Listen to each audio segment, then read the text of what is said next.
Dungeons and Dragons and Dramas is a rambunctious, ferocious, naughty, sweary amdram for grown-ups. See episode show notes for content warnings.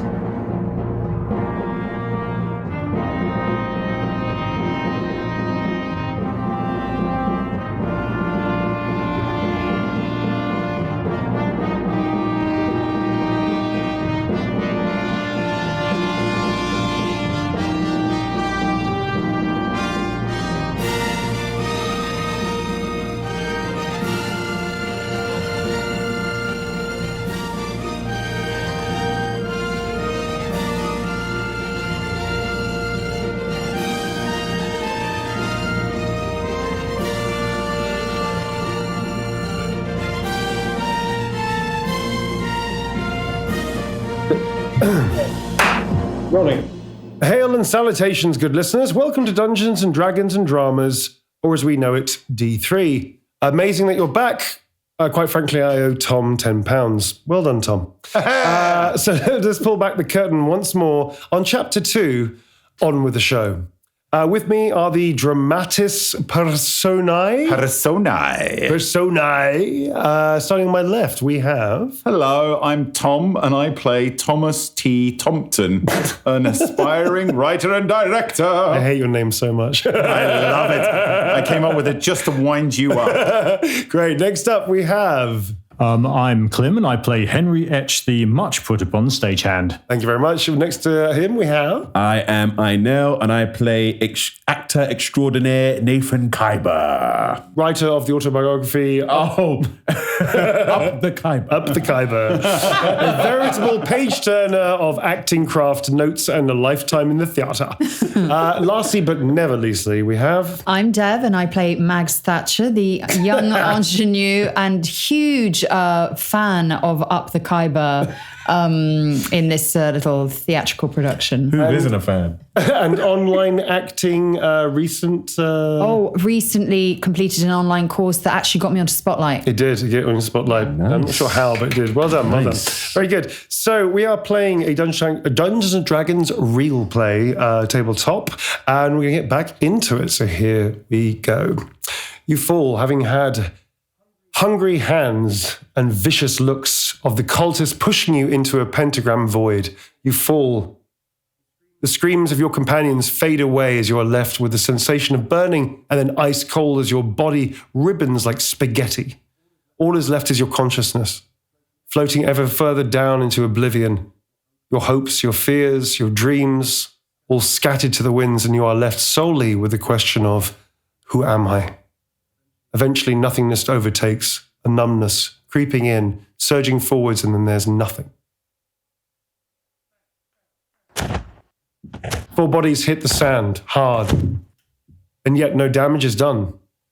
Your eyes and your face covered in sand, you retch yourselves up from the floor, dashing with hands that feel slightly different now to wipe your eyes clean.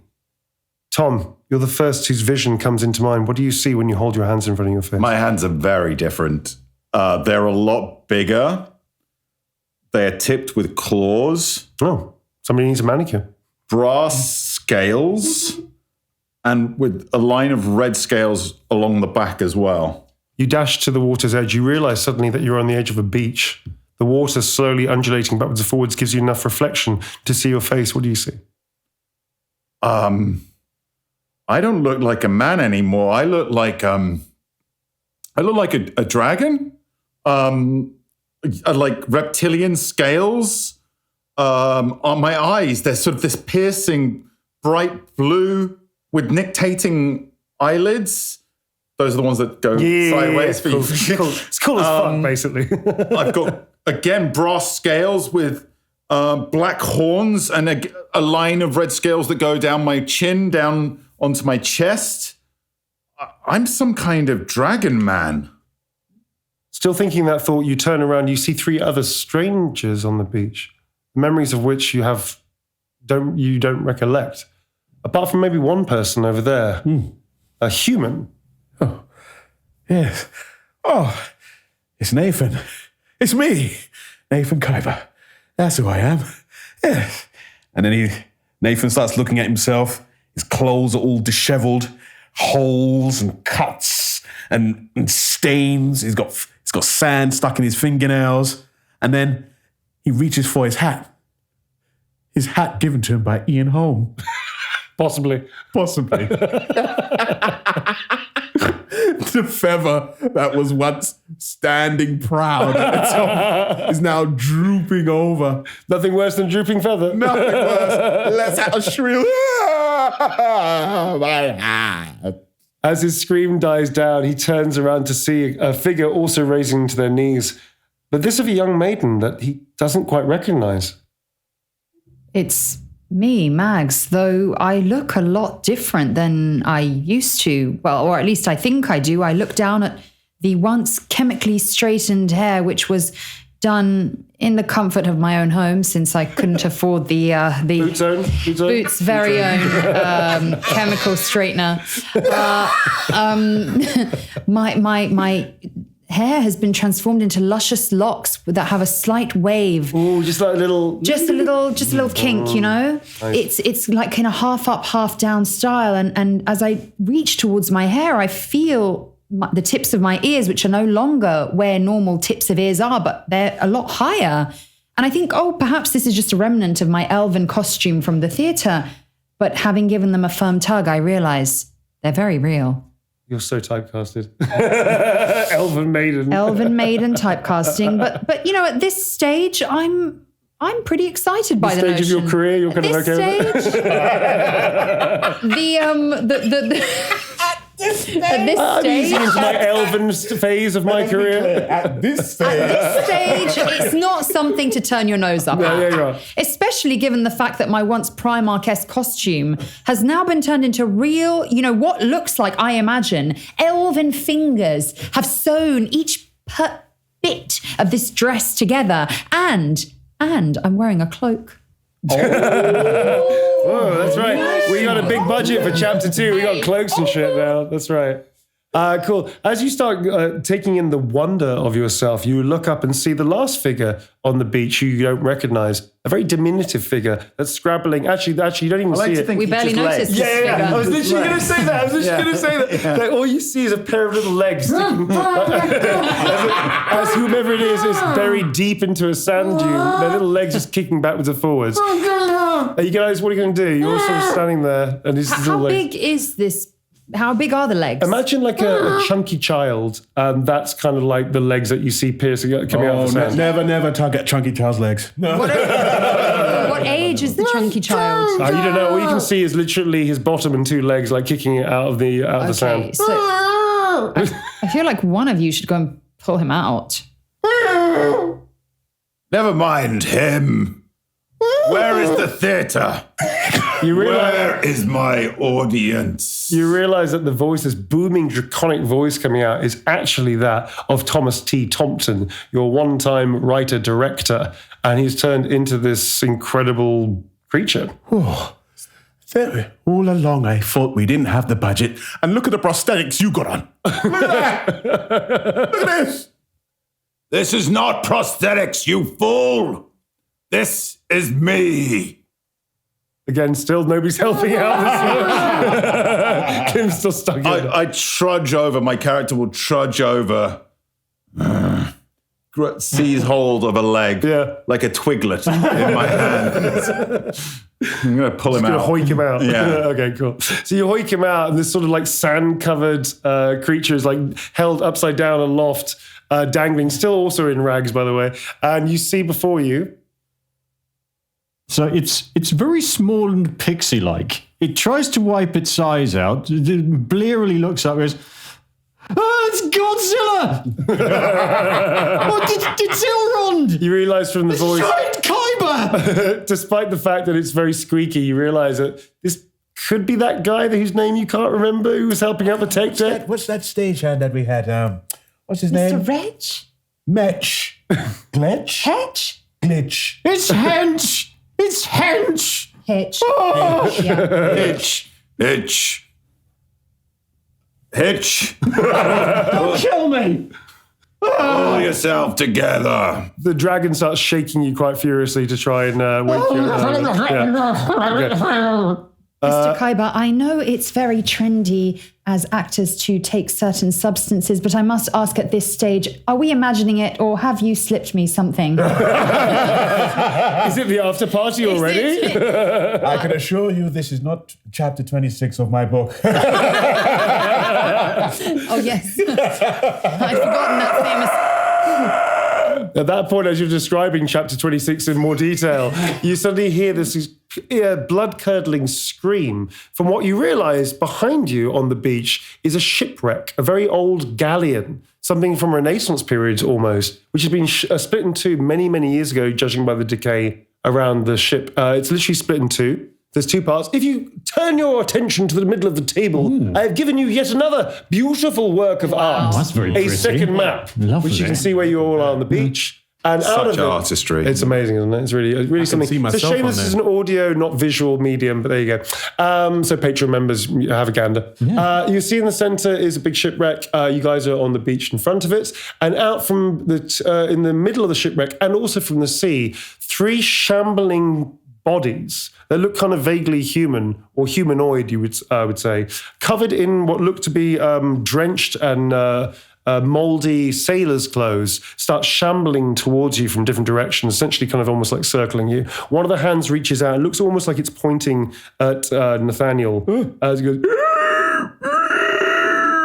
I'm very sorry, kind sir, but I'm no longer signing autographs today. okay, roll for initiative, please, folks. Yeah, that's right. Playing D&D from the come top. None of that on. fucking narrative bullshit here. Let's go. So, initiative order plus your initiative bonuses, my friends. So let me get this straight. I'm being held by a dragon man, and I just got a natural 20 on initiative. Amazing. Which The means one time I can't, I can hang. you can do stuff. You can do stuff, Oh, but well, maybe think about maybe it. you're a projectile in waiting. Shit. Thank you. Oh. Yeah, +3. Okay, let's try this. 17 +3, 20. Okay, Come on. give me your initiative order. So who's top so far? What's your height? What's your thing? I'm second. I'm rogue. What's your 17 plus what? +3, 20. So 20. What did I've you got 9. You got 9. Okay, so far it's the rogue first, yeah? Clym, what's yours? 20 plus? Mine was 20 plus 2, so that's 22. Yeah, Clym's the first. Clym's the top. Picking a new D20. Who's the bottom? Clym's the top. Who's the bottom? Dev's last. Dev's last As again, usual. as usual. What's your roll? What's your roll? Mine was 16 plus 2. Okay, cool. 18. And then, yep, so Dev is again going to be last. Yeah. Again, makes sense. I'm gonna just have a little fiddle around with my character sheet afterwards. Yeah. Yeah, you got a cloak. Yeah, you got a cloak, man. All right. So in initiative order, it is going to be up first. It is the small little child figure character. What are you going to do, sir? You're being held upside down, but I'm going to give you relative free movement to be able to get out of that if you wish to. Okay, right. I am going to try. Okay, because I can't do very much standing upside down. The blood's starting to go to my Do we head. know these things are attacking us, apart from the fact you They're put us in it? shambling towards you, and they very much look like they're not going to stop. So You can talk to them. You don't have to attack them. yeah, well, Inel said he's not signing autographs. And they're completely unresponsive. They're still shambling towards you. And they don't look like members of the audience or anything. You can make a perspective. They could be. Well, if I don't think, it could be that. Make a perception test. Okay, Is that even the right terminology? Fuck, I'm tired. perception test. Yeah. Why not? Perception test, please. All right. What am I rolling over? You're going to be rolling a DC 10. It's pretty easy. Oh, fail. Got any bonuses? on No. Actually, that's a 19. Yeah, I passed. 19, you passed, okay. You clearly see that these people have been dead for some time. They're very dead. They're not alive. They're possibly undead. They are an ex-human being. One of them looks like looks like Mags, actually. Got pointy ears. One of the ears has been chewed off by some sort of crab thing, maybe, perhaps, or something.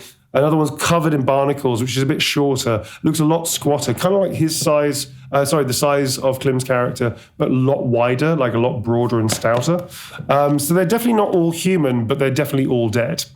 They don't seem completely responsive. They don't seem intelligent in any way. And they are just shambling. One of their mouths are open like this. They're chewing on nothing. They don't look particularly friendly. I'm going to tell you. Critics. I knew it. I bloody knew it. Yeah. What do you want to do, sir?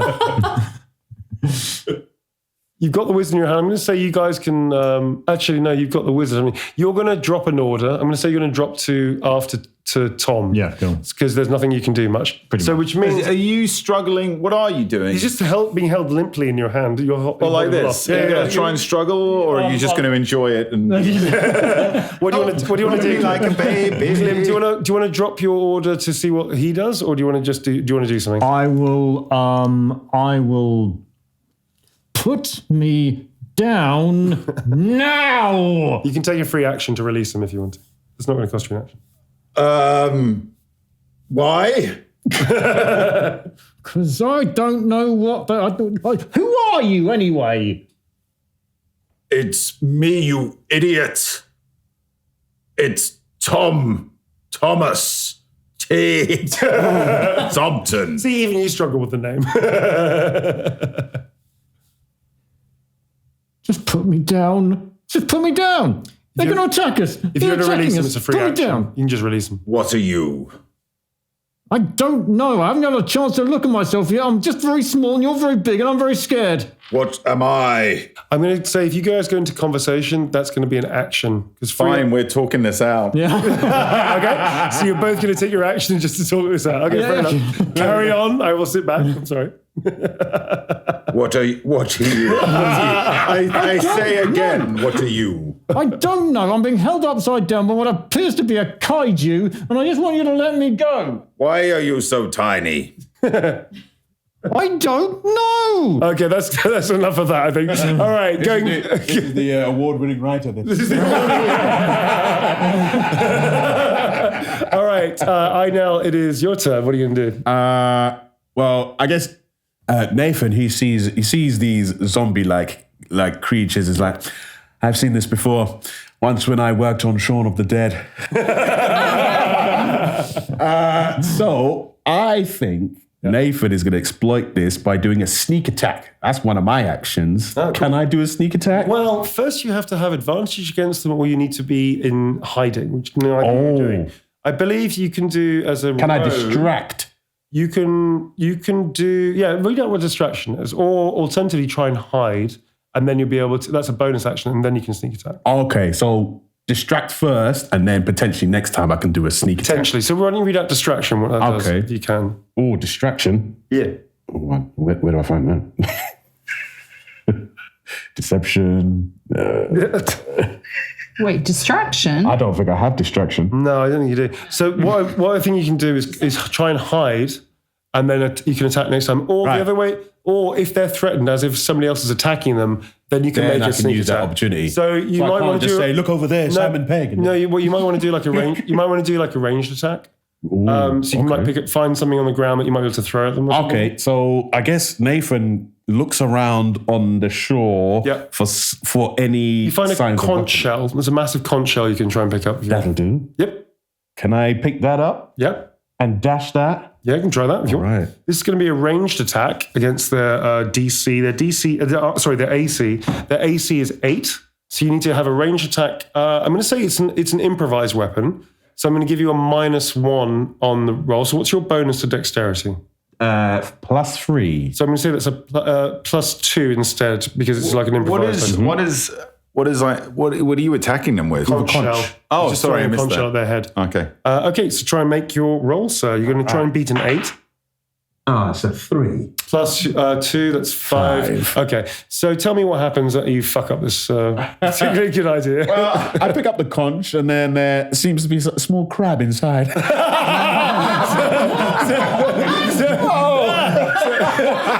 So as you pull back, ready to throw it, it just nips your finger. So now you're still shaking. Okay, great. All right, cool. So you fuck up the roll. Okay, that is your go, sir. You can actually take a movement if you wish, and a bonus action as well if you My wish. movement is to run to the shore and throw it in the shore. And then tell everybody how much pain you've been in. Okay, cool. I'm in immense pain. Look, and actually you start crying and you start, a little snot comes out. And so you think, that's a sense memory exercise. I'm going to remember this moment. The crab is the other way to remember. The best actor. The best actor. The best actor. You taught me something and I taught you something. You did. I learned this technique off of Max. Reciprocation. Okay, next up is, sorry, I just lost one of my dice. Okay, next up is the shambling zombies. So the zombies all start going forward. One of them is going to attack Tom. And Dev and Inel. Okay. And the other two split off. One goes towards Dev and one goes towards Inel as well. It's getting a bit closer towards you. None of them are going to be able to be fast enough to get into combat. But Tom is now being attacked essentially next turn. So are you, and so will Inel as well. Next up in the order, going back into it, is going to be Dev, your turn. Now, is it possible that I discover somehow that I may be carrying what's the word I'm You looking have no for? weapons or armaments, That's but you do have your unfortunate. powers. I do have my Oh, what a sentiment. But I do have my powers. You're right about that. Yes, indeed. I would like to use a little ability, but I don't know that I have this ability, right? So No, but we can find out how you find it, though. oh, okay. Yeah. Use your drama techniques. Blink and breathe. Yeah, actually, no. That's Stage literally fighting. how Blink and you breathe, find your that's- stuff. yes. You have to use acting techniques to find your stuff. That's great. Come on, girl. Stanislavski, let's go. Meisner this. Mags is panicking, but then I realize that I really should just go back to the basics. Blink and breathe. Blink and breathe. Blink and breathe. Blink and breathe. 3 deep breaths and 3 very slow blinks. That's a powerful spell. Yeah. So what is it you want to do? And I would like to use my poison spray. Okay. See what I'm saying? What?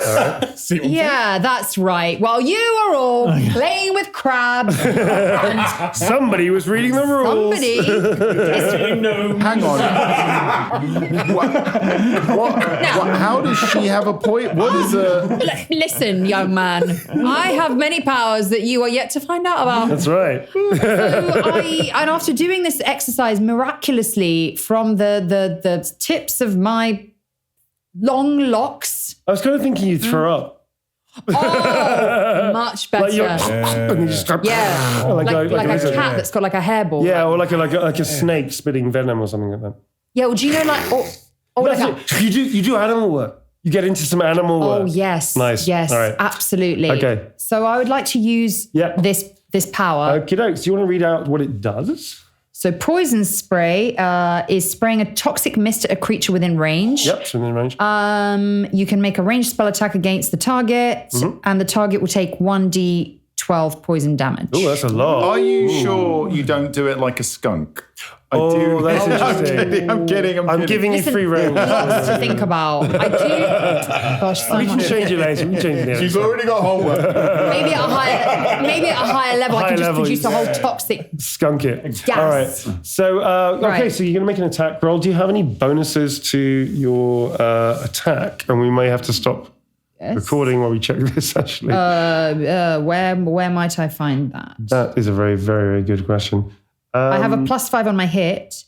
Is that for magic? That's for poison spray. Oh, that's a +5 then. That's Yeah. what you need. Okay, so that's all you need. So +5. Okay, so just roll it. Yep. D20. Yep. Gosh, I'm such an And their AC is 8. 16. I'm telling you, that dice, this little fucker, throw him out. Throw him out. Do you want to put it in dice jail? to dice Do you want to put it in? We've got dice jail. Yes, Dice yes, jail's put him in there. dice jail. Yeah, we're in dice Put jail. this fucker in dice jail. Okay, why? What happened? No, the whole of chapter 1, I was getting the worst roll. bag. No, we've got a little dice jail. I still don't know what you got.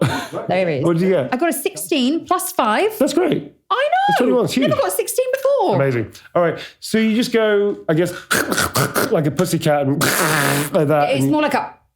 and then I go. Okay, great. Blink first. So all of you sort of see here. It's the Elven Exorcist. So all of you see Mag sort of do this like cat hucking up a hairball, and she goes, and out of her mouth this huge spray mist of like kind of acidic, and you can even see it slightly burning the flesh of this zombie thing as it comes towards it, just a little bit. Smashes in the face of the zombie in the upper torso, and it just keeps coming. And it doesn't seem to do anything to it. Oh, well, that's disappointing. Although it looked fucking cool. You do get a kind of whoa from some of the guys. Yeah. Because now my throwing up nervous tick is actually my superpower. Offensive weapon. I did not sadly, teach her how to use that. Sadly, it doesn't do anything to Why? it. That is the mot juste. What now? That's the raison d'etre of the thing. That is basically, the reason is it looks like it doesn't affect zombies. Oh. Because it's not alive. Or a living thing might do. So you're sort of very quickly going to go, oh, some things are vulnerable and some things are immune and some things have resistance. This thing in particular is not affected by poison. Okay. Very specifically. But that's cool, but you were trying. I appreciate a trier. All right, next up is... Thank you, Neil. Pat on the back. All over your Pat on the back. A triple P. Neil just gave me a triple P. A triple P. patronising pat. There you go. Welcome. You're welcome. A double P, All right. actually. It should be called double P. Patronising pat. Patronising pat. Okay, so next up is our little carrot. What race are you again? I'm a gnome. You're a gnome. You're a gnome. So what is the gnome going to do? Still being held. Still being held. Still having a chat. You're still going to fuck it up. Are you spending your entire action just chatting? Because that's be as hysterical as it is. It may not be the most. I'm going through my options, and I'm not seeing very many. Your characters. You know what I mean? Can I try to forcibly break free of his grip? You can please? ask him just let go if he's not. I have done several times. Oh, really? He's not done it. Having a chat. You're having a chat. Yeah, you can make We're talking this out. I'll say this is a bonus action because it seemed unfair to waste your entire action on this thing. You can do a strength check to wriggle, like a bonus wriggle action. Okay. So it's pure strength. You can also make a strength test as well to hold it, if you wish. If you wish. It's like a counter reaction. Daddy needs to be more effective in this game. Not with a 5. Not with a 5. You're fine. So he's wriggling like a fish caught in dry land. In your hand. Why are you wriggling? We're discussing. You're about to get killed. I am trying to come to terms. What has happened? And I'm trying to come us? to terms with the blood going to my head. Well, we've all got problems. Now put me down. Can I throw him at a zombie? Yes. You're going to use him as a projectile. I'll allow it. Yeah, let's do it. All right, so you can take a ranged attack, or you can use a strength attack, actually, to throw. Let's use your strength. Neil. Yes. Given that my complete body has been disintegrated, do I get my hit points back? Yes, you do. Thank you. Everybody starts from scratch in terms of hit I'd points. like to be able to survive this encounter. Yeah, you'll be able to survive this encounter. Okay. Maybe. Yeah. Okay, so you're going to use them as a projectile weapon, which I completely endorse. So kind of like playing like a bowling ball, you're going to find places to put your fingers to then throw him like a bowling ball. I was going to say his mouth and nose, but okay. It just changed. Squeeze me? What's going on? So you're going to just throw him by a leg. I am joking. Talons? Tom. Sorry, yeah. Where? So you want to throw him by your legs. You're going to give him a wind up as well? So dizzy. Yeah, so he's dizzy. Yeah, like a Doppler effect. Speed up. And then let him go. No, it's going to be a lot more throwaway. It's just going to be like a casual hurl. Yeah. Okay, hurling him like so much petonk balls. Yeah. You know, hurl him at the zombie. Eat the gnome. Okay, so zombie in front of you. It's a short distance. It's a 4. Oh, I failed. What's your strength bonus? +2. That's not enough. Okay, so you basically just like casually hurl him aside. You hit the deck, no damage is done, but it felt very dismissive. In fact, you actually, I'm going to say that you land with a 4. That you basically land pretty much in front of the zombie's feet. As you can see, it's not on you, but it's going to get on you pretty soon. Those are your goes. Feel free to eat him. Okay, next up is, again, this is our rogue, sir. Yes. I have an unarmed strike. Yes, you do. Can I use that? It has a reach of 5 feet. Actually, I'm going to throw you a bone. There are literal bones on by your feet. Oh, sweet. One of them you catch the attention. Actually, there's lots of detritus and lots of debris around as well. Yeah. So there might be things around you that you might be able to use as weapons and whatnot. How big are these bones? Well, you see 2 bones that have been splintered. They look like massive leg, like femur bones, I think. Yeah. And they look like they're sharded, so they look like mini daggers. And there's Okay, 2 of someone them. sharpened them. Okay. Yeah, so you can know they're broken off more than anything else. Okay. But they've been bleached by the sun, probably a bit toughened up with calcification. I'm with You you. could probably use them as makeshift daggers. So I'm going to say there's 2 of them on the floor if you want to grab them. Ooh, I'm gonna take both, bro. All right, cool. So you're going to go into a melee attack? Yes, please. Alrighty, so make your strike, sir. Their AC is 8. You're 8. using your dexterity, I believe, because you're a rogue. Uh-huh. My dexterity is +3. That's 3, so you need to get a 5 or higher. Oh, we can do that. It's 5 + 3, 8. Very good. So you make the roll. So tell me how you duck in and sort of score a hit. Please roll a d. What is your damage you do on the thing? Damage. Yeah. So it's 1d4 plus your dexterity bonus. Okay. 1d4. That's 1 plus dexterity is +3, so that's 4. 4 points of damage. Okay. So you sort of slash straight across the zombie. You cut it straight across the neck, like chita, like this, and little kind of like worms and things like fall out of it and drip out of it. It sort of staggers back a tiny bit, but then it keeps coming for you. So you've nicked it, but you haven't really done much damage to it. Oh, damn. Should have paid more attention in that fight class. All right. Next up is the zombie's retaliation. So the zombie just goes, you're pretty sure it says, no, nothing else. And it tries to attack you. It's very slow moving. What's your AC, please? Your armor class. Very good. Very good, Devora. 13. Thanks, 13. Neil. Okay. It tries to swipe at you, but as you're so experienced with dodging the fans, you manage to sort of get out of its hugging embrace as if you're at a convention. Yes. Just like Comic-Con. Sort of managed to definitely outwit it. Okay, very good. Next up is going to be attack on you, Tom. Sorry, on you, actually. Sorry, Clym. Right. So what is your AC? My AC is 12 currently. Okay, it also misses you. So it tries to grab you, run between it. So you scurry between its legs, Right. and now you're sort of behind it. And the last attack is going to be on Dev, which is, what's your AC? Well, my AC is 11. Again, a lot lower than everybody else's, but we'll see about that. Does You've got score, a cloak as well, isn't that a plus? Leave my cloak alone. It's got no magical powers. it does score a hit on you. Oh, does it? Yes, it does. Really? Yes. That's not good. That's not good at all. I might pull that a little bit. I'm going to say it does 3 points of damage plus 1, which is 4. So he does 4 wounds to you unless you have a way of getting out of that. Wow. Yes, I do. That's it, right? Okay, so you can't dodge it. Okay, so you can take 4 hit yeah, I've points. got to dodge this. So you take 4 points of damage. No, I don't have it. Okay, do I need to write that down somewhere, or you're going to write it down? So what's Okay. your hit point maximum? My hit points are 10. Okay, so you're What now are the down. zombies ones? Not 7. Oh, But we're going up our game, guys. You get Just many warping things. us a bit. You don't get that. Yeah. All right, so you get it down to 6 hit points. Hold on, did she get scratched or did she get bit? She got scratched. don't you worry yourself about these details. So the zombie reaches out, and you manage I to also pull back worked a on little 28 bit. days later. You can't quite scratching your forearm, which it rakes its claws down and opens up some nice little deep scratches on your arm. Okay. Okay. Next up is back to the top. It's actually your go. It's Dev. my go. Yeah. Well, I would like to use an unarmed strike. Well, again, to throw you guys bones, there are many things around you, like improvised stuff. You do find a long piece. Actually, does look like a pole. It's been cut off. Get it? Yeah, it looks like part of the ship, but it looks like it could be a staff. So you Great. can grab I will that. pick up this improvised staff. Yep. And, my online course did teach me a little bit of sort of online weapons, stage combat. Yeah. No practical training at all, just a quick sort of 10-minute. How to hold it. Pretty much. Yep.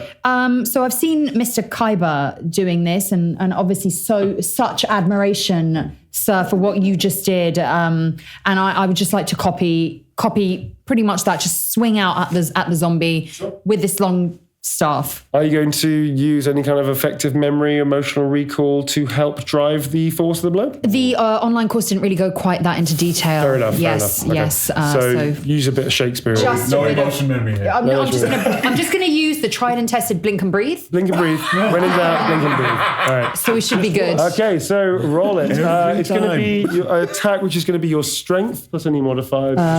Okay, strength. Strength. I love how your survival mantra is blink and breathe. Blink and breathe. Well, hey man, you set it up. You know, this is sage words from an expert, a veteran in the Got a field. long way. So many memes already. It's fantastic. So strength is just right on the first page, so that's just +1. +1, so Okay. +1 to your attack. Come on, new dice. Wow. How'd that go? What was that? Wow. The lip smacking that a says a one? lot, really. I feel. So might or might not be a critical fail. Oh shit! Did you get a 1?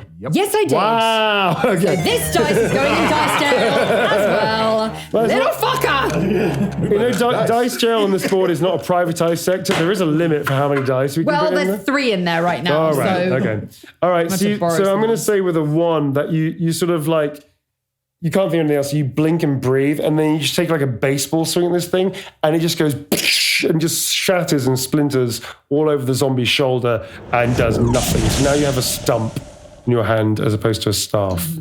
You can back away if you wish to, because you're a bit further away, because the staff has longer reach. So you're not in direct combat as such, I'm going to say. So you can back away if you wish to, because there's not much else you can do. okay, let's do that. Let's move away from the zombies. Away. Okey-dokey. Yeah. All right, cool. Next up, so you move slightly further back, sort of going, oh shit. Okay, next up, it is your turn, Clym. Right, so it's behind me. Yes. You're behind it. Okay. You crawl cool. through its legs. It's still shambling towards Tom now. Rightio, okay. I am going to look around for anything I can pick up and use as a weapon. Yes, you do have other things you can use as well, sir. Do you not? Or have you got fuck all things to use? Nothing which I can work in. No, nothing which would actually have any effect. Okay. So I am looking around for any sort of physical object. You find like a piece of wood you can definitely use as a club. Okay, cool, excellent.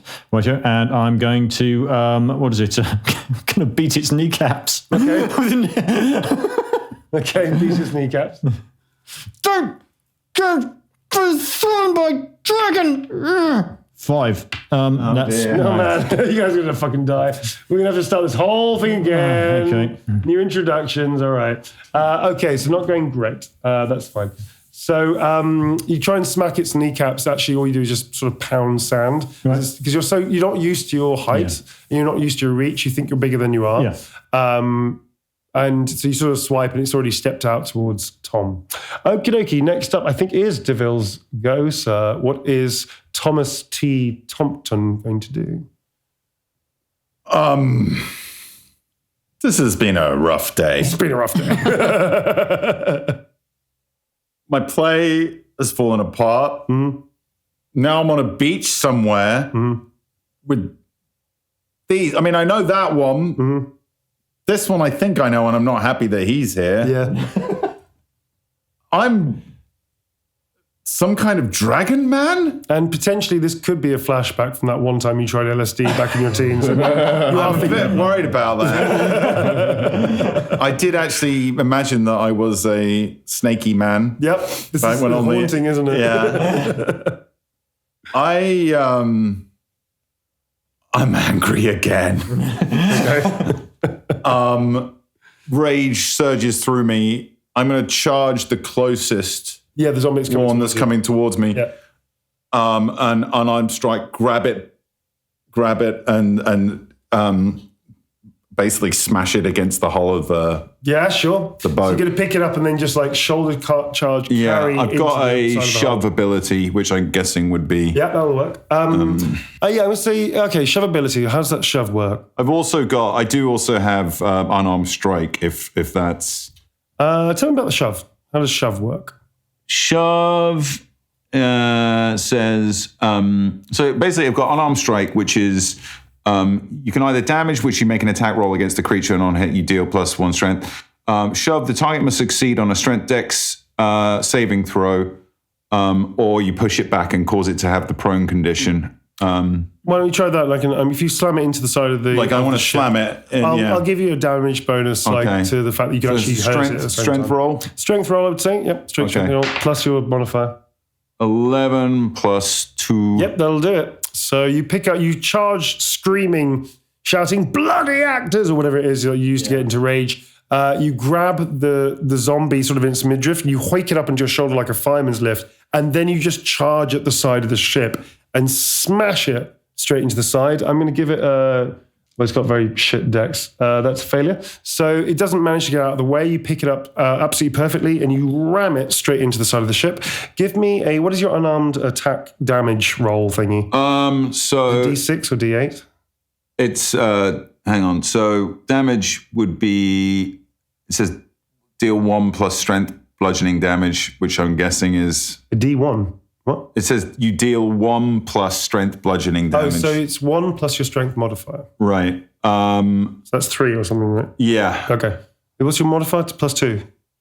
My modifier is plus 2, yeah. Fine, so that's 3 points of damage you do to it. Yeah. Okay, cool. So you slam it to the side, and the good news is it actually does look a little fucked up. Its head is now definitely lolling to one side, like it looks like half its spine. You hear a spine crunching, as you're pretty sure that you've done quite some major internal damage as you slam it to the side. It's still like grasping at you and clawing at you and trying to bite your ear off. I got a question about rage. Yeah.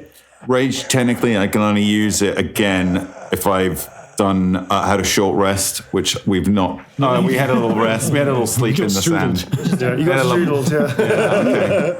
Technically, you've had a long rest. Oh, okay, that's fine. You'll be able to use it again. Fine. I'm enraged then. Yeah, you're enraged. Cool. And you'll be able to sustain it next turn because you just made a successful hit. Yeah. Cool. Okie dokie. The zombie's now prone. You're actually slamming it against a thing. You can either let it drop or you can just pin it there. I don't mind. But essentially, treat it as prone, which means you automatically hit it. Cool. That is your go over. Sweet. Next up is going to be Inel. You're up against her. Right. Well, Nathan's great at his improvisation, so I want to look around to see if there's some sort of like fishing wire on the ground. Yeah. So he wants to make a makeshift like bow from his. You want to make a bow in the middle of combat? You might have your moxies. Oh, it's still a little bit further away from me. It's not too close. I'm going to say you can't fashion a bow. You can, but you might be eaten during the process of it. But you can pick up like a wire and or a net or something like that. There's definitely. I tell you what, make a quick perception test. This is going to be your bonus action. Make a perception test for me, please. Perception test. Let's do it. That's a 17. Look at that. DC was going to be 15, so that's pretty good. Very well done. So you see actually a whole bunch of fishermen's netting, which is obviously just fallen off the side of the ship. You can grab that and use it like, gladiators have like net and tridents and stuff. So you can definitely pick that up. And so you can be able to use that in one hand and your dagger in the other, let's say. You're not going to have proficiency with the net though. So it's going to be a straight dex check, nothing else. Okay. But your dagger is a finesse weapon. So you actually get a bonus with that. Okay. So you can use that it won't do any damage, but it might clog it up. Like you might be able to grapple it and wrap it. Yeah, I want to clog it up. I think the aim would be, because it's leaking worms, isn't it, at this point? So I don't know, push it towards the sea. Hopefully some fish get it or something. It's going to be out of a big fish, dude. I don't know what's in that water. So essentially, you want to gum up its works by what do you call Incapacitating it. Incapacitating it in a net. Okay, Yes. cool. So do you want to make that as a ranged attack, or is that going to be a combat attack? You throwing it at it, or are you just going to like jump on it and wrap it up? Oh, let's throw it. Let's throw it. Okay, so it's a range attack, so it's dexterity. Bonuses for dexterity only, nothing else. That's 3. Here we go. It's a 14. Yep, that'll hit it. That's 3, 17. So you throw it at its legs, and it just keeps shambling forwards because it has no real intelligence. And bit by bit, as its legs go forwards, it starts getting much like a seagull in a 6-pack of beer plastic. You know, one of those. You feel slightly sorry for it. You feel really sorry for it. Your hand goes to your wallet that isn't there because you want to make a donation. It falls down. It gets his head stuck in somehow, even though the neck is not big. And it looks up. No, it's broken too many bones. You're just gonna have to kill it. You're just gonna have to kill it. You're just getting some sorry. It turns its head towards you and goes. Like it's like, really? Help me, I'm stuck in the thing. And then there's a part of you that's like, ooh. Is this a bad look for my career? You get a pan. Start looking around to see if anyone's filming it. But it is very much like tangled, and the more it thrashes around trying to get out, the more it tangles itself up. Nice. So I'm going to say it's still alive and kicking, but it can't move anywhere. It's very much trapped in this netting. The netting is thick enough that it can't break out. Perfect. Cool. So that's another one down. Very good. There's Mr. Kyber, you're a genius. See, that's what I'm saying. You don't have to vomit on everything you see. but it is a choice. All right. It's an option. Okay, so there is one zombie left, which is still sort of going for Dev. It is slower than you, so you can sort of outmaneuver it. Don't worry, I got this. Okay, so it is still going to try and its equivalent of dashing, which is going to be its full action, to try and get as close to you as possible. It's like scrabbling towards you. That go. It is now your turn, Dev. Right, I would like to discover my sacred flame. Darling, wouldn't we all like to discover our own sacred flame? Where's your sacred flame? It was in my hat. Okay, so Usually after curry, actually. So bearing in mind this is a mature channel, a mature program. How does Mags discover her? It's a great question. Didn't really think this one through. Perhaps. And where might somebody else find a sacred flame on Mags? Perhaps Tinder? Emboldened and once again inspired by Mr. Kyber's riveting improvisation with the net and the dagger. Thank you. Very gladiator, Inspired two of genius. you. Very inspired. Perhaps Mags remembers the slight movement portion of her online acting course. Yes. Which involved... I love how it's like 5-minute tidbit videos. It's like, No. It's an online course. an online course. No videos. Oh, okay. She has a certificate from it. All right. Signed and everything. This particular module of the course involved, like you said earlier, animal work. Animal work, And it's not just any old animal work. This is very progressive animal work. It's not just being the horse, it's being the horse's tail. Okay. So what Mag starts to do is whip her head around. Maybe she thinks it can distract the zombie. She has very long hair now. Yeah. And in the process of this whipping of the hair, which is very Beyonce-like in its sort of momentum, she discovers that her hair produces a sacred flame. Right. Okay. So whipping the hair produces. Yeah, this like sort of very, thing. very through vigorously. static. I don't know. It's Electricity. just through magic. I Just think. magic. Don't question it. It just happened. It just sounds is. dangerous if you do it on the dance floor. Sometimes, Tom, you don't want to know how the trick is done. Yeah, Tom. Just the wonder of the majesty of it is enough. She's got lots up the Elven sleeve, is all I'm saying. I didn't know they could spit acid. He's questioning your character. He hasn't taken an online acting course. God, there's no mystery left in the world. So I love the fact that potentially is your character's understanding of what like elves are. So every time you meet an elf, going, go on, do the spitty thing. Go on, I know you can do it. Come on, do it. I've read Tolkien. There is no acid spitting in Lord of the Rings a lot more interesting, wouldn't it? Let's take the round ring back. All right, No, we cool. shouldn't have. So talk us through Sacred Flame. How does that work? So sacred flame is flame-like radiance descends on a creature that you can see within range. The target must succeed on a dexterity saving throw or take 1d8 radiant damage. Okay. The target gains no benefit from hard cover or 3/4 cover for this save. Don't know what that means. That means if you're hiding behind something, you get AC bonuses. Okay, so it has got a very terrible dexterity. Is there any note saying that it does more damage to undead things, or is it just anything really? No. Okay, radiant's light anyway, I presume. So, alrighty. Radiant damage. Radiant damage. Yes. Okay, cool. So that is it fails. Yes, it does fail. What's it again? What's the DC of it? What do you mean? What's the D? D8 it was. 8, right? Yeah. Okay, cool. So it fails. Oh, yeah, so it's going to 1d8. take D8. So you're going to roll the damage. So roll a D8 for me, please. And that's how much damage it does you do to I'd like to it. take this one. I'm not using my one. What's that? It's a 2. Okay. It's a weak number. So you sort of you whip your hair. You This discover, online acting course is a shambles. I've been tricked. I love how she's writing the review as she But it did get me onto Spotlight. So there's that. So you whip your hair around, you sort of unleash this like celestial fury, this radiant magic comes out of your hair and lashes its way, whipping across the whipping across the body of this shambling zombie. And all you see is this, as it just sort of like the light just goes, and it does start, actually does crinkle and burn quite a lot of its torso, but it doesn't really stop it. It stops it in its tracks, but you haven't put it down. So it's still shambling towards you. Again, it's pretty stupid and unintelligible, so it doesn't take into account you can do magic. It doesn't really care. It's not afraid or anything like that. So it just keeps shambling towards you. But at least you have damaged it. The smell of scorched, stagnant, stale flesh is particularly unpleasant. But at least you know that you can damage it. You just haven't stopped it. Okie dokie. That is your go. Thank you very much. Okie dokie. Next up is back to our man Clym on the floor. On the floor? On your knees. That's my full height, thank you very much. Oh, sorry. I'm so sorry. Right, Mags, you hear this sort of...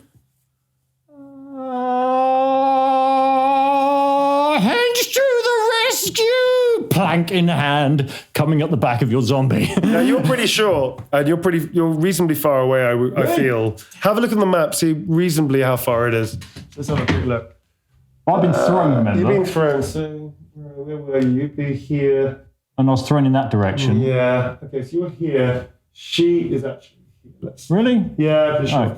So you can do a dash action and get into combat next round with the zombie, I'm going to say. Yeah, that's cool. Okay, so you take an action. So you're still screaming, except you now have to scream a lot longer. Okay. Because you run out of breath as you're still running. You're like, I mean, hench to the rescue, and you have to do the whole thing again. Well, you know, I'm just very happy I'm not sucking on sand, Neil. All right, cool. So basically, That was a thing. all you're doing is going, hench! All right, cool, as you run towards it. Excellent. Okay, Tom, it's your go, sir. So the zombie that I dropped is dropped, right? Yeah. You pretty much smashed it again. So it's still kind of kicking. So you could finish it off if you want. But there's the one. How far am I from? I'm sort of. Am I over here now? Yeah. You're against the yeah. Let's say that one. So yeah. I smashed against the hole. You smashed against the hole that's So the closest zombie is to. here? You smashed next to the hole that's closest to Dev. So I think you can either throw the zombie at the other zombie if you wanted to. Is Dev between me and the zombie? No, she's the other side of the zombie. So she's all further away from you. The zombie is between you and Dev. Can I stamp on my zombie as a bonus action and then I've got something I want to do. Yeah, sure. What do you want to do? Tell me. So I've sort of, as I'm raging, this kind of bile kind of rises up in my throat. Yeah. And I walk a little bit towards the zombie. Yeah. Actually, is Dev directly behind the zombie? She's no, there's still distance between the zombie and Dev, I would say. So she's a bit further away. She's not going to get hit with what I think you're about to do. I'm pretty sure you can get away with it without endangering her. 15-foot cone. Yeah, because from you to the zombie is probably around 12, 13 feet. All right, so I won't. From the zombie to her. All right, I won't walk 5, towards feet. it then. I'll just stay where. So bile, like I stamp on the one that is, and then I look at Mags and say, I think this is how it's done. And then I belch forward this cone of fire, this huge cone of fire. Get it? Really like Godzilla attack, and like red frills. Lizards have got those frills that go up. Yeah, like Zoidberg from Futurama. Yeah, exactly. When he gets aroused, Yeah, and they go up. fins come up. They go okay. up. Amazing. So each creature in that area must make a dex saving throw. Okay. I'll then think it's 1d10 fire damage. Holy fuck! Really? How's everyone got all these powerful spells? Somebody's got look some at that. fancy spells. No, I believe you. I believe it. So I don't really understand this. Is 1d10 fire damage. I'm working. I do. Yeah, 1d10 fire damage. Oh, But then it's got fifth, and then it's got. That's when you get to 5th level and 10th level goes up. Oh, is this something I don't have yet? No, you got breath weapon. I'm pretty sure it's 1d12 as well. It's a very powerful thing, but you only do it every long rest or something, right? Yes. Yeah, that's fine. No, it is 1d12. When you hit 5th level, it goes up to like 2d12 or something. Wow. Yeah, it's really powerful. It's very silly.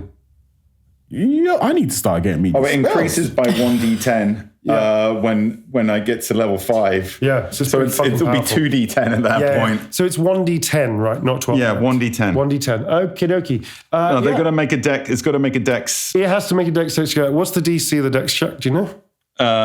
Should say DC 8. DC 8. Okay, so it fails. So you belch forward this fireball. Again, you hear this whoa from one of the companions as they see this massive fireball just come out of your mouth.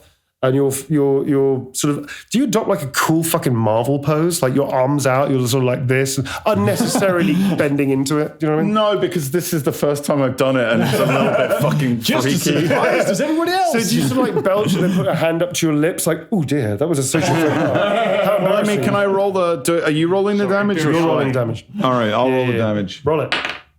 7. Cool, that will do it. Tell me how you flambe this thing, man. I just want to barbecue, just cook. Yeah. Black cinder. Let me cook. And then I want it to collapse Yeah. between me and Mags. Yeah. And then I say to Max, actors act, directors do. Sounds just like something my online course said. All right, good. So Hinge is still running towards this thing. You can beat it. You can still beat it while it's collapsing as a cinder. Beat it. So Hinge runs along, just starts beating the ashes, and then looks up to everybody for approval. Like, I got it right. Okay, cool. All right, with Hey, Cannon, I love it. so with hearts beating, like you pretty much feel like your heart's in your throat right now. You'll stop and stare and look around at these things that are now being tabulated. Apart from the one zombie that's still wriggling like a caught fish in the net. But you have all seemingly triumphed as some kind of party, I guess, or a group. These weird creatures that came out of the ship. And suddenly at this point, you look at each other, sort of like not thanking each other, but sort of very aware that somehow you're now stuck with each other. You look around and you suddenly take in really properly now, for the first time, of where you are. You're on a beach. There's this huge boat, as we described, next to you, shipwrecked. And around that, there is almost like a circle of like small little mountain tops, which make it like kind of a natural lagoon.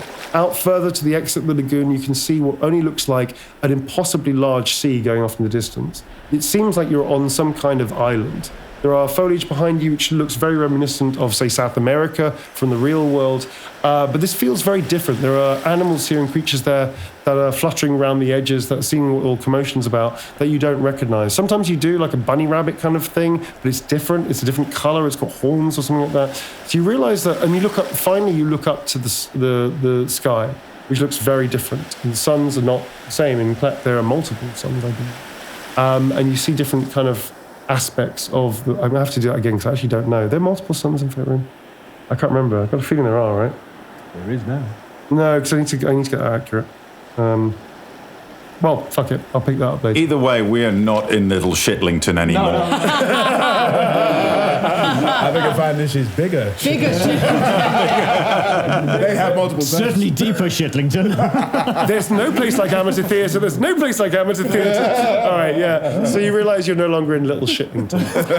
However, what is intriguing is the ship in front of you. Of course, you are very aware, having had this improvised fight, that you have very little to... This place seems beautiful and dangerous. And you're very aware that you have almost nothing on you apart from this beautiful cape and rags for the rest of you. And you are woefully unprepared, it seems, for whatever the hell this is, and wherever the hell you are too. What do you want to do?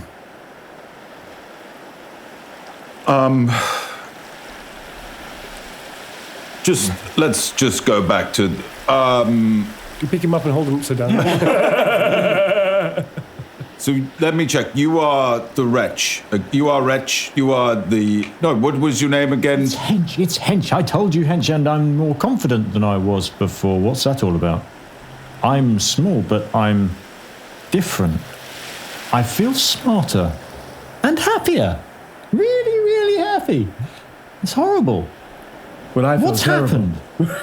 My clothes are a mess. We need to find somewhere to stay. I need to get some outfits. But your hat, Mr. Caper. Kirby? Oh, wow. A really capybara is all I can think of. But your hat, Mr. Kaiba, your beautiful hat, it's still what makes you you. Not your talent, not your history or actions. I'd recognise that hat anywhere. Not my face. What do you guys want to do? I feel like we should find a place to shelter, maybe move away from this open beach. Yeah, I don't feel like the ship is safe. There could be more zombies coming out of that ship. We need to move. Okay. There could also be good things on the ship, things that will help us. Has anybody nobody's got a phone or anything? Nothing from where we were. Nothing at all. No. I really miss my MacBook. Do you want to check yourselves? That's I mean, you fair. haven't really. I guess this happened so quickly. You haven't really figured out what you have or don't. Yeah, I think. Can everybody go through their pockets, please? Because I don't know when we'll be able to find a road or a car. Or You don't have any pockets. Your little rags all ripped to pieces. Yeah, I'm torn. No, me neither. Actually, there might be one thing in your hat. You know that thing that you had that you used to keep for special occasions, just in case. Did Ian Malcolm leave me something? Oh, of course. The limp feather.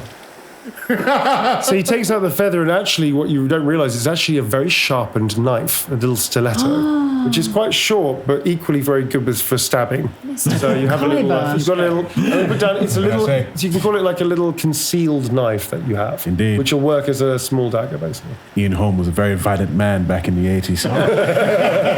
Got into a lot of pub fights. Stabby McColm. Yeah. Okay. Stabby Holm. So. Editing all of that out. So what do you guys want to do? I'm Off the record, I I would really sort of. I just sigh and start moving, going into the. I'm going to look into the ship. Like, what is there? Like a hole in the. The ship is hull? actually cracked in two. Okay, so you can go into the hole. You can actually see into the hole as well. So if there are any more zombies, you'll be able to see that. Oh, okay, so we don't have to go into. No, you'd have to search like through corridors. The whole thing's ripped apart, but there may be bits and pieces of stuff and junk in What there. can we as well. see? Like when we look at both sides, what can we see? Is there like I'm glad you asked that, Tom. If you want to look at the map I made. Wow, not the map. So that's what you see. That's the cross section. Imagine you're standing like there, waving at Neil. You're standing there. The smiley face is one of you standing there waving at your god, DM, your drama master, me. That is a cross section of the ship. There are some boxes on every level. There's also a couple of rooms that have been broken up. You cannot see any more zombie creatures in there, so it just looks like it's just the ship, as far as you can see. And there's but two sides, so you can look at both sides of it. There's also some stuff on the top of the deck you can see. There are ladders, and there are also like little staircases. Some of them are broken, smash as shit, but as long as the whole thing doesn't fall apart on top of you and kill you outright, you can probably loot it with not much risk. Do we need to split up, or do we have enough time to look at both I think what we sides? can do, because obviously we don't do it round by round or anything silly like that, why don't you all make perception not investigation, perception tests. Okay. Depending on your success, I'll tell you what you each get, and we'll sort of go from there. I sort of want to look for like a door to a room, like what would look like the captain's quarters or something like that. Yeah, sure. Okay, if you make sure to test, and I'll see how successful I'm you are. looking for some clothes. Just remove my dice from dice jail. While we're doing this, also, can we have a conversation about what the fuck has been Yeah, happening sure. to I us? like that as I well. got a 12 plus 1, 13. 13, okay. What is that? If it says like a squiggly face on it, it might be a critical natural 20. Jail time did you good, my friend. We have a dice jail for those that can't see it. We have a little dice jail. Nice to see you used it productively and thought about what you Yes, did. They really, really did. Rehabilitation for dice works, apparently. Dice jail is a really thing. jail works. There you go. Tom, what did you get? 9 plus 3, so 12. That's great. Oh, That's wait, enough. I've got to add What stuff. did you get, Inel? I had 12 plus 1, 13. Okay, and also Clym. That's a 15, and you said it was investigation, yeah? Yeah. Oh, investigation. That's 21. Cool. Zero. Okay. So we're going to take a little mini. We are going to do this on the back. I'm going to say that you all get a lot of gear and stuff. I'll make a couple of specific things that you all get individually, but the rest of the stuff is going to be a mishmash of like adventurers packs, bedrolls. I'm going to say that you can get enough stuff to create a traveling pack, kind of like sling bags or backpacks. with enough blankets, bedrolls, some of which are damp, need to be dried out. But essentially, you can get enough gear to make like an adventuring pack based on what you kind of think you will probably need. Yeah. You find some flint and tinder between you. You find some like cooking utensil pots and pans. You find a sling bags and backpacks enough to be able to store stuff. I do think I should get something a little bit better than the others for my role. Like, come on, like something a little. Come on, throw me a bone here. So Tom, you think that you're going to be led into the investigation. You kind of work out, well, this should be probably where the captain's thing is. And you find a very large room, which you immediately assume should be where the captain stays because it's the biggest room of all of them, right? And that's the room that you would take, isn't it? Because you're the right director, surely. You head in there and you very quickly realise that you're not in the captain's room. You're in the galley. But what you do find at the very end of the galley looks like an enormous sledgehammer. And the sledgehammer looks very fucking meaty. And it's actually a massive tenderizer of mammoth meat, but you don't know that because this is an alien world to you. But this thing has got little like kind of serrated edges on the sides of its head. It's like a giant maul, and it's a two-handed weapon. I can't use that. Are you fucking kidding me? You're barbarian. I haven't got weapon. I haven't got the ability to use that yet. Fine. Because you need to take weapon proficiencies. You can use it, but not... Hold, Paula. I'll come back. Axes. Really? Hand axes. I took proficiencies in axes and javelins. Oh, that's fine. Let me do that again. Okay, so we're going to cut that. So, Tom, you think you find the largest room, which you think is going to be the captain's room. In actual fact, it turns out to be the galley. However... Life of a writer. Life of a writer. Stuck in the galley. Stuck in the galley.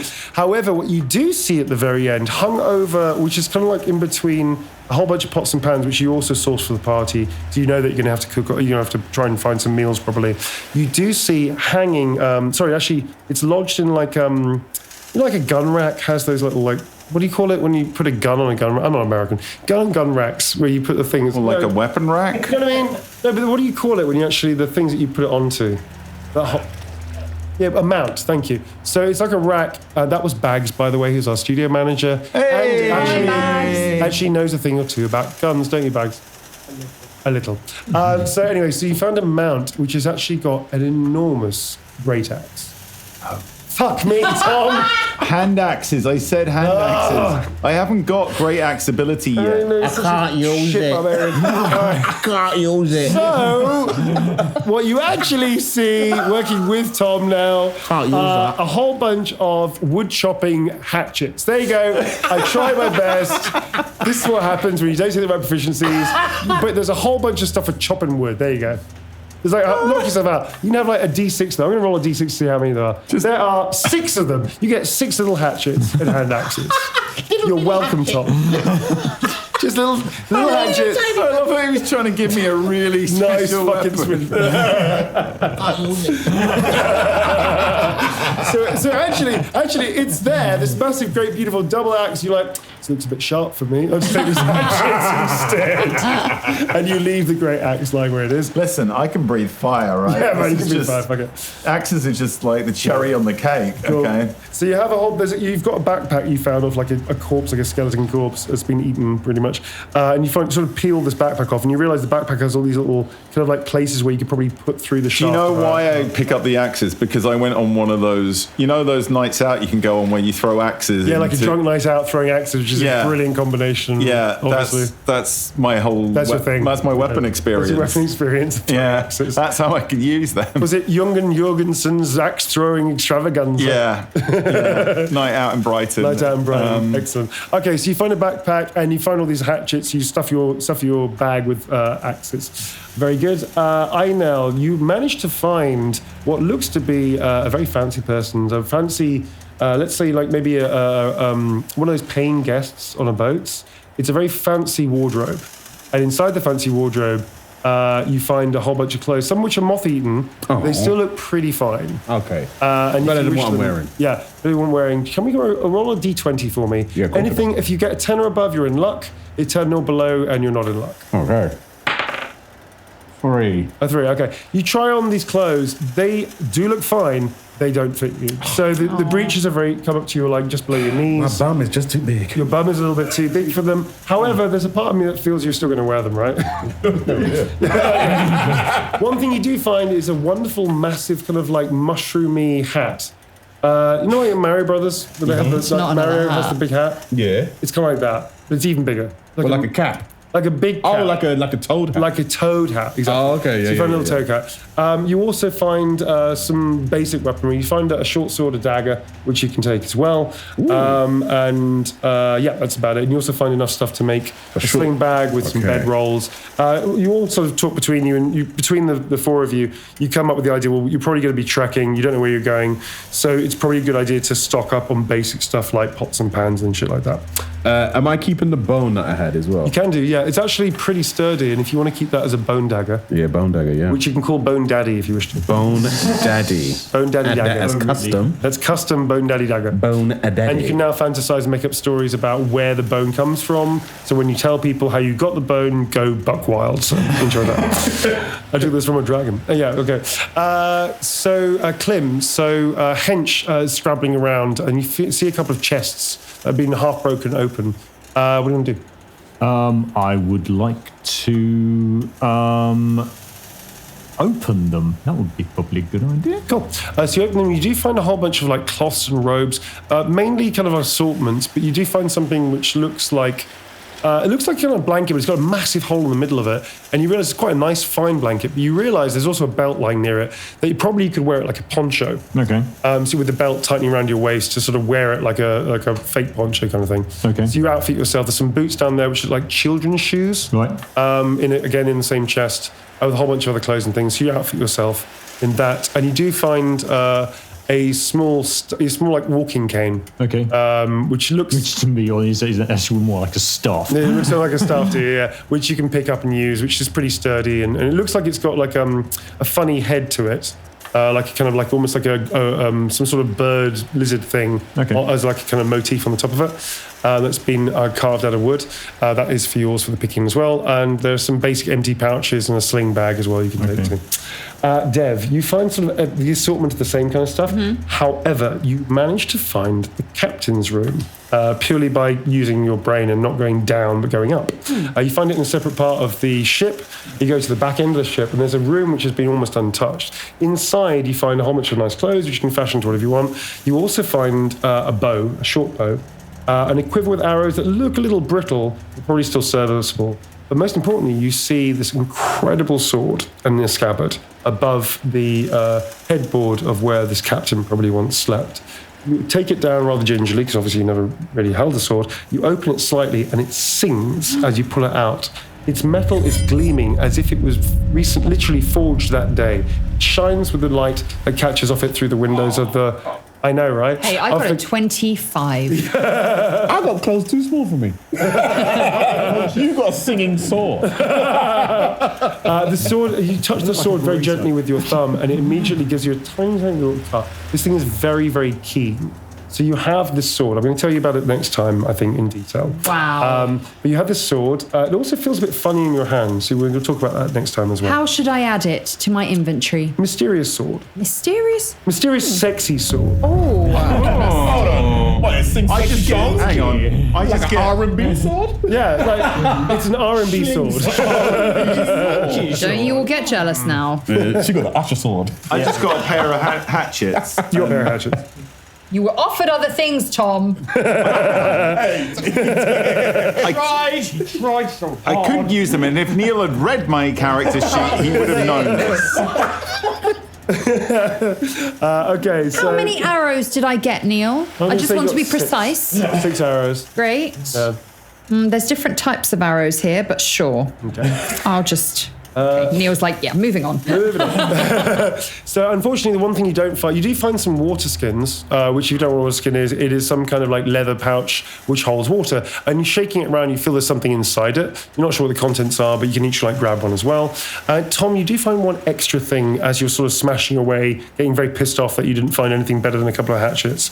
You do find a small box which is on a chain. If you want to make a strength test, you can rip it out and rip it open.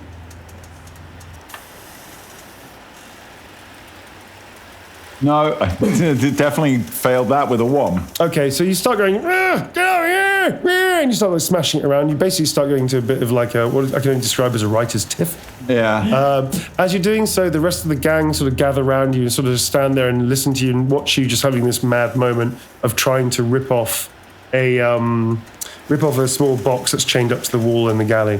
Inel, something weird happens. You have this instinct to sort of take a couple of these little pieces of metal that you see lying around, which used to be probably nails, and having a go at the lock yourself, even though you don't really know how to do that. Oh, as in, like trying to pick the lock. Yeah. You're not sure why, but you just have the instinct that you reckon you can do this. Well, You can do it, Mr. Kyber. thank you very much. I mean, I was once on the set of Ocean's 11. So you watched George Clooney do this a few times. George Clooney showed me how. Okay. So what are you going to do? This looks easy. I'm going to attempt to pick the lock doing a Don Cheadle accent. Okay, so out of nowhere. All right, governor. All right, Gov. So actually, first things first. You're all watching. You're all watching. You're watching Thomas Triple T having the biggest hissy fit of possibly you've seen from him yet over this box thing that you think you can pick the lock of. Okay. T3. Stand aside. I think I can take it from here.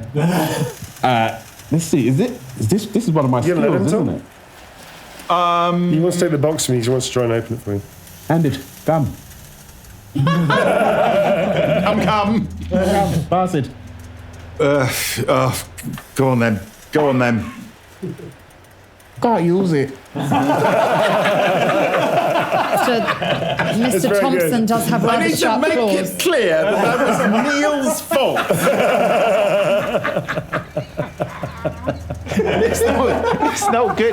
It's not good, Mr. Newbon. I can't use it. I haven't got the ability to use it. I wanted something smaller. Just a tiny little hatchet. All right, so you're going to roll. I can't use it. Imagine like I'm looking at it as like a range of axes and I'm going down them. Can't use it. One right. This axe is too hot. This axe is too cold. Bubby one. So you're gonna. This is going to be called a sleight of hand roll. Sleight of hand So sleight of roll. hand works with things like pickpocketing, lock picking, or like palming objects, ledger man, or whatever it's ledger main. How do you pronounce that? Ledger man. Things like that. Little use of dexterity in hands. Yes. So it is a sleight of hand roll. I Which, got that because I'm good at stealth. yes, you are. So what is your bonus for that? For sleight of hand, where do I find that? So go to your first page of the abilities and scroll to the right. By the way, folks, we're using an awesome system of D&D Beyond. 7. A 7. Come on. Fuck, you guys are overpowered. Hand me the box. All right. Give me the box. Give me the box. 11 plus 7 is 18. A DC of 15, I'm going to say that was, yes, deftly done, sir. In fact, you sort of do this, you're putting your ear to it. Like one of those little click, click, click, click. That's it. A little to the left. And then you get it, and then you think, you know what, I can do that better. Then you relock it and you do it again. Second I'm going to do take. it faster.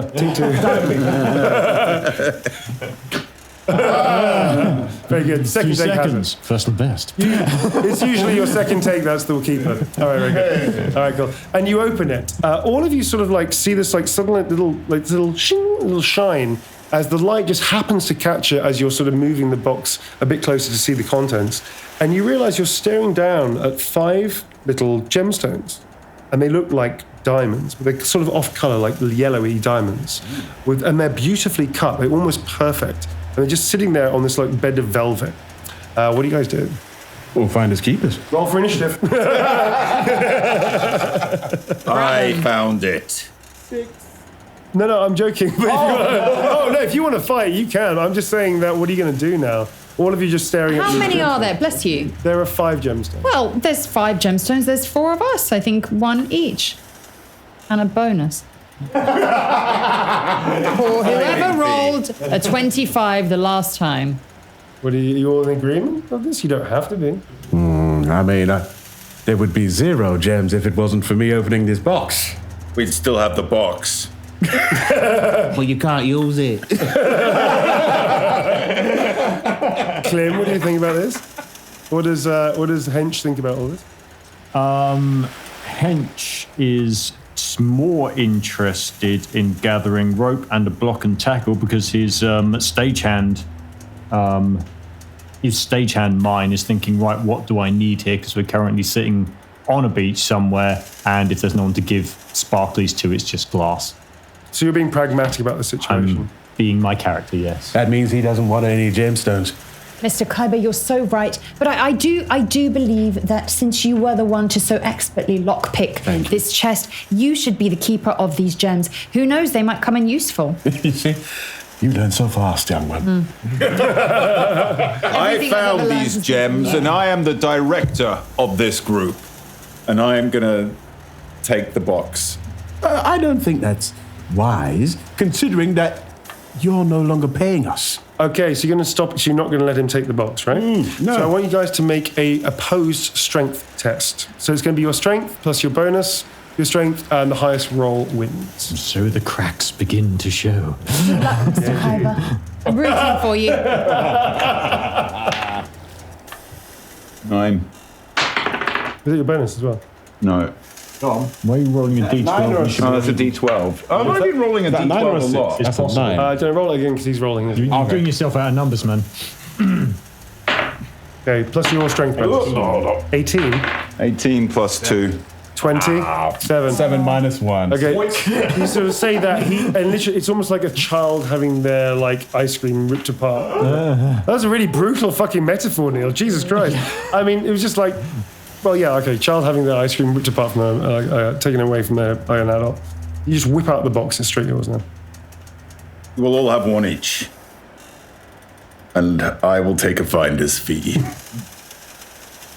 That's the mark of true leadership. I don't like the way your allegiance just hops around all the time, constantly. All right, cool. So nobody's going to say anything. So there's a disgruntled air, a little sort of uncomfortableness in this moment, but as nobody challenges him, Thomas Thompson, Triple T. Yeah, Triple T. God damn it. Triple T. T3 takes gemstones, distributes them one by one, giving notably Nathaniel the less pretty one of us. And pockets the other 2 for himself. Right. So you each have a gemstone. So I'm writing down less pretty gemstones. Less pretty Add to gemstone. These inventory. are essentially equivalent of diamonds, or they might be diamonds, you're not sure, you have to get them appraised. But essentially, it's like a diamond you each have. Not cash money, but it's a start, I suppose. Okie dokie. Gemstone. At that point, what are you going to do? You're on this beach in this shipwrecked island. Can you all please somebody make I don't know, fuck it, let's just keep going. All right, so what do you want to Can do? we have a conversation? I need to clear the air, I feel. I lashed out there because I am, frankly, scared. We were in a theatre in Little Shitlington, and It's never not funny. it was the start of my career. Max, it was the start of your career. And I like to think it would have been a shining gem in the crown of your career. It would have been a credit. And now suddenly we are here on a beach, God knows where. And I am a dragon man, and Hench or Wrench or Tench or whatever your name is, you have shrunk. And Mags, you are now the being that you were playing. And you are just exactly as you were before. Nathan? A hack. No, I didn't say that. And I'm scared. I'm scared. I don't like this. I don't know why I am this thing. What has happened to us? Where are we? What are we going to do? We have weapons. We have fought monsters. We've been forced to fight for our lives with some things which are very, very, very, very, very dead. I'm very scared. Well, I'm scared for you all as well, particularly you two breathing out all sorts of things out of your bodies. You need to both see doctors. Well, I've never even been to London, but to be honest, this is much better. Maybe this is where my career was supposed to go all along.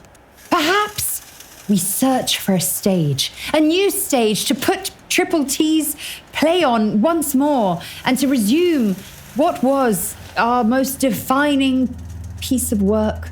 Speak for yourself. She's gone insane. I'm going to make a fire. I'm going to make a fire. We need to go home. But nice speech. With that, your attention turns to finding shelter. Each of you weary, without any food, but with at least some provisions to potentially maybe protect you against whatever the weather system is going to roll in for this godforsaken place. You start trudging away inland, trying to find any civilization or recognition of habitats or people of some nature or other to find out exactly where you are, what happened to you, and maybe, if you're very lucky, a way home. And with that, folks, we're going to call the chapter to an end. Thanks very much to our players. Thanks for listening. And we'll see you next time. Maybe. Bye. Bye. Dungeons & Dragons and Dramas is put together by a creative team of people such as Tom Ville, Clym, Dodds, Devora, Wilde, Inel, Tomlinson, Bags is our studio manager, and Marta is our editor. Thanks very much for listening. Bro, you're forgetting Sarah Neslin. She's the one that composed the tune Champions of the Ring of Peace. Big tune, by the way. She also played it, and that's her vocals in it as well. Come on, Neil. Give her props.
Devora Wilde, this is my description of Mags Thatcher.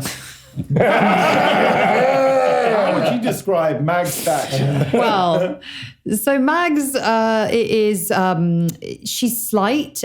She's got very, very, very curly hair, which has been chemically straightened because, according to her online course, that's going to be more universal for her casting. When we meet Mags, she comes on stage wearing sort of the Primark version of an elven outfit, maybe a little bit too sort of not buxom. What's the word? Like revealing? A little bit too revealing, but in the wrong places. All in the wrong places. But she's been told that that's probably a good thing. So and last but not least, she's wearing two very badly glued on elf ears, one of which has already become unglued and is sort of just hanging Drooping. onto to the sort of the edges of the hair. That's it. Yeah. Great.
Literally. So Tom, you think that you're going to be led into the investigation. You kind of work out, well, this should be probably where the captain's thing is. And you find a very large room, which you immediately assume should be where the captain stays because it's the biggest room of all of them, right? And that's the room that you would take, isn't it? Because you're the writer director, surely. You head in there and you very quickly realize that you're not in the captain's room. You're in the galley. But what you do find at the very end of the galley looks like an enormous sledgehammer. And the sledgehammer looks very fucking meaty. And it's actually a massive tenderizer of mammoth meat, but you don't know that because this is an alien world to you.